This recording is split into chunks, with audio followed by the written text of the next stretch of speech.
I'll be honest, to me Linux always sounded like something you need a computer science degree and a terminal addiction to understand, and only now I realized just how stupid I was. Linux is just awesome, and I know that's a very bold statement to make, but guess what? Yes, we are installing it today. And the best part is that if you follow these steps exactly as I say and don't start manually deleting partitions, your personal files are not going anywhere. Little Tux here is gonna live in your actual computer alongside Windows, so if you end up hating it, Windows will still be right there waiting for you like nothing happened. And if that ends up being the case, I promise I'll only make fun of you behind your back. And if you've tried this before but didn't like it, remember you clicked on this video for a reason, so consider this a divine sign to give Little Old Talks another chance.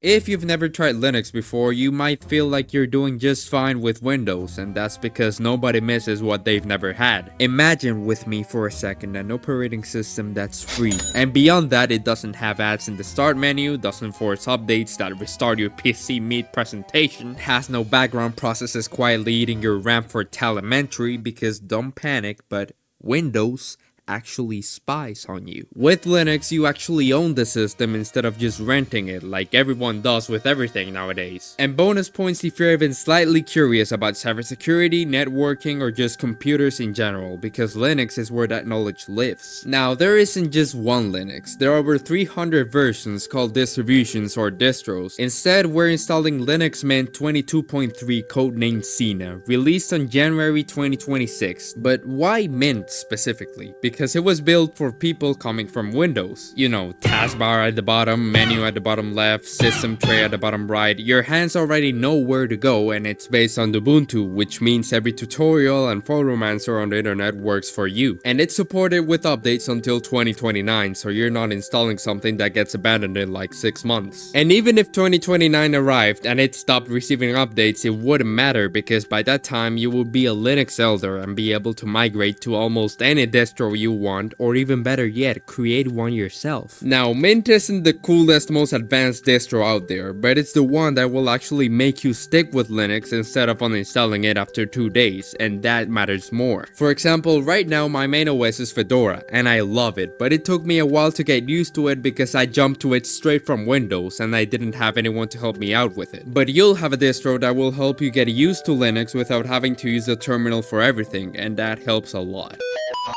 Now, you'll need 3 things. First, a USB drive, 8GB or bigger. The cheap ones work just fine. A PC with a breathing pulse, at least 4GB of RAM and 50GB of free disk space. And about an hour of patience, mostly waiting on downloads, and bonus points if you have a good internet. And that's it, no technical knowledge required. And again, Windows stays. Every time you boot your PC, you choose which one to open, and this is called the dual boot, and it's exactly what we're setting up. Go to linuxmint.com official website only, please. Click download and choose Cinnamon, because that's the edition with all the Windows-like desktop stuff. If your PC is on the more older side of stuff, like 4GB of RAM for example, grab XFCE instead. Same system, just lighter. And while it downloads, go to the description, grab this, and paste it in PowerShell when everything is done. Compare the output to the checksum of the website. If it matches, your file is clean. If it doesn't, just re-download. It takes 10 seconds, and I promise you'll appreciate it if you end up going deeper into security. Now, also get Rufus. It's a single exe file with no installation needed, you just need to open it. Plug in the USB and good old Rufus should detect it automatically at the top, then click select and pick Mint ISO. Now, here's one thing I need you to pay attention to, alright? Jingle jingle jingle. Rufus is gonna ask you ISO or DD image. You're gonna pick DD image mode. That's it, don't overthink it. Hit start, confirm that yes, you already know the USB is gonna be erased, and wait about 5 minutes.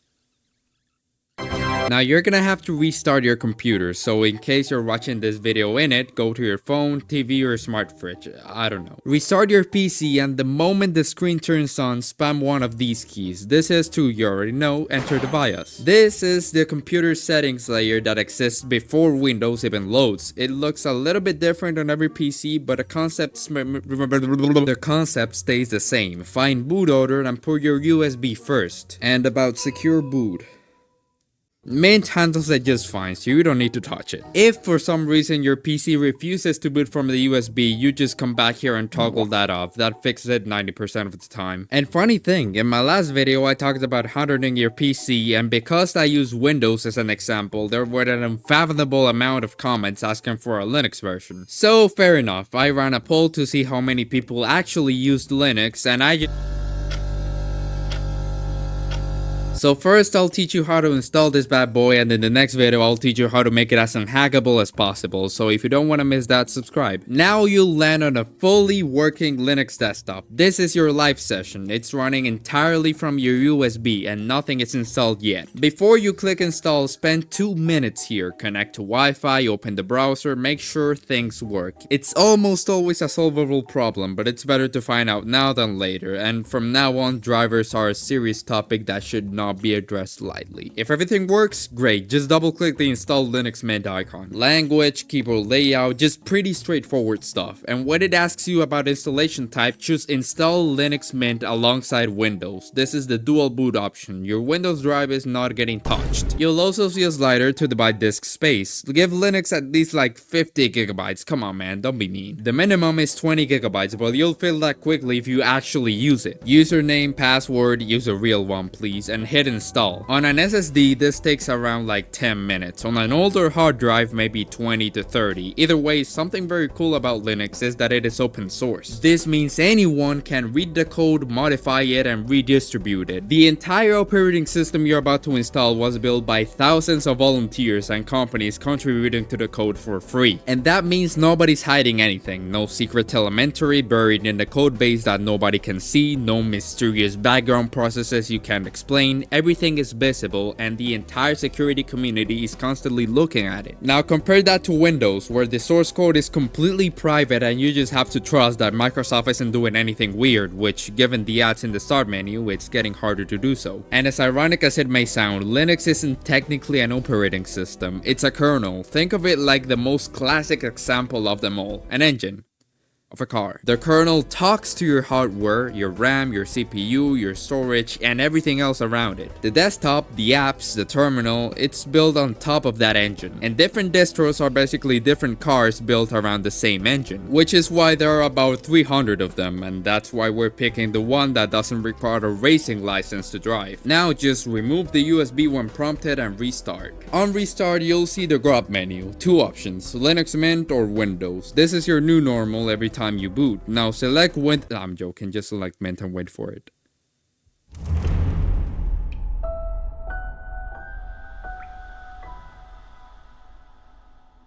The first thing you want to do before anything else is click System Snapshots and set up Timeshift. Timeshift takes a photograph of your system right now. If you ever break something, and you might, that's part of learning, you restore the snapshot and you're back at the exact moment you took the snapshot. Think of it like a save state. Set it up now before you change anything. Then open the Update Manager in the taskbar and install all pending updates. Just let it run. While that's happening, just go ahead, poke around, open your software manager, which is basically your app store here, download Spotify, Discord.